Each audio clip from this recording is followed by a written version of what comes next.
Hi again! In this tutorial I'm going to create a clean and simple card using some products from the Vintage High Street collection.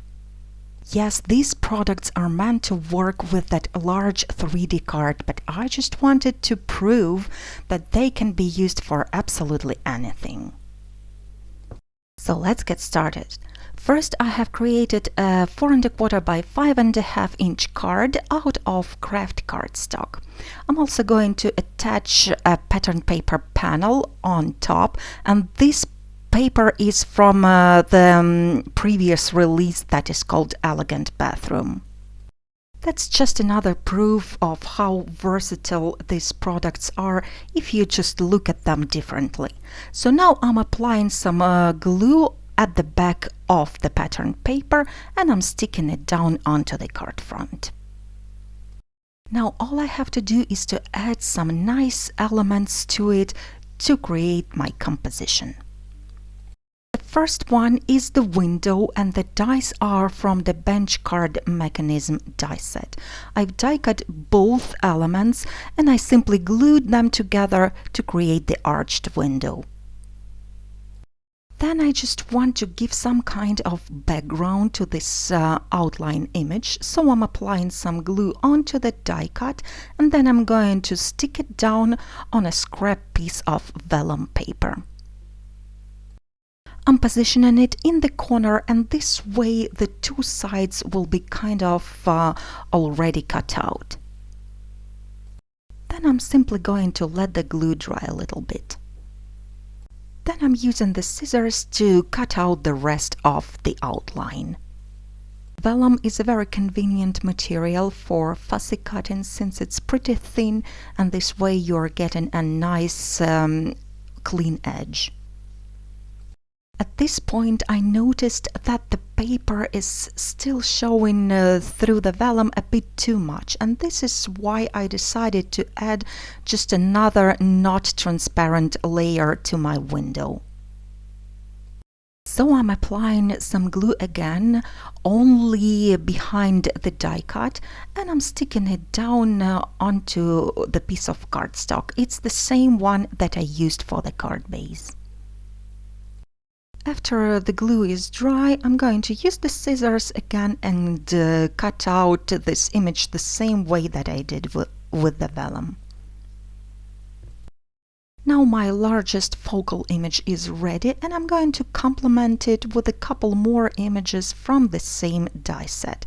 Here I have a couple of shelves. I'm going to play around and position all three elements on the card front. I'm also going to add a little rectangle here, and this one is made with another die from the set, the one that cuts out the wall panels. Once I'm happy with the overall layout, I'm going to lift up the die cuts one by one, apply some glue onto them and stick them down permanently onto the card front. That's pretty easy. The rectangle frame is for placing the sentiment, and I think that this 4U1 from the flower stamp set is just right for this size of the picture frame. I'm going to stamp this sentiment using some dark brown ink. Of course, the empty shelves just don't look right, so I'm going to put some things on top of them, and I'm going to use the dies from the tea room die set. Here I've die cut some teapots and cups from black mirror cardstock with satin finish, and I'm going to stick down all the images onto the shelves using some liquid glue. I've die cut more than I'm going to need, but this gives me an opportunity to play around and look at different variations.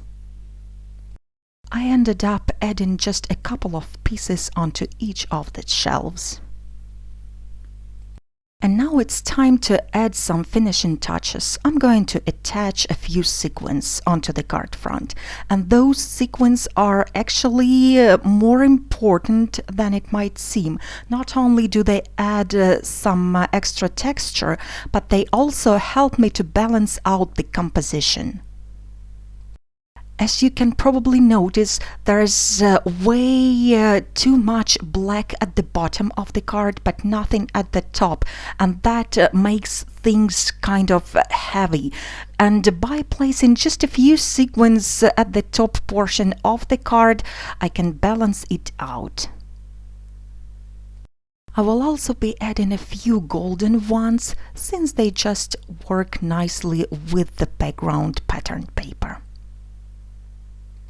Using a wax pencil is really convenient for manipulating the small elements, and this one is also available at Kraft Stash. And this is what the finished project looks like. All I have to do now is to take this card, add a box of chocolates to it, and give it all to someone to brighten up their gray winter day. I hope I have given you some ideas on how you can use the vintage high street collection for more than it was meant to create. Have a wonderful day, and I hope to see you all soon.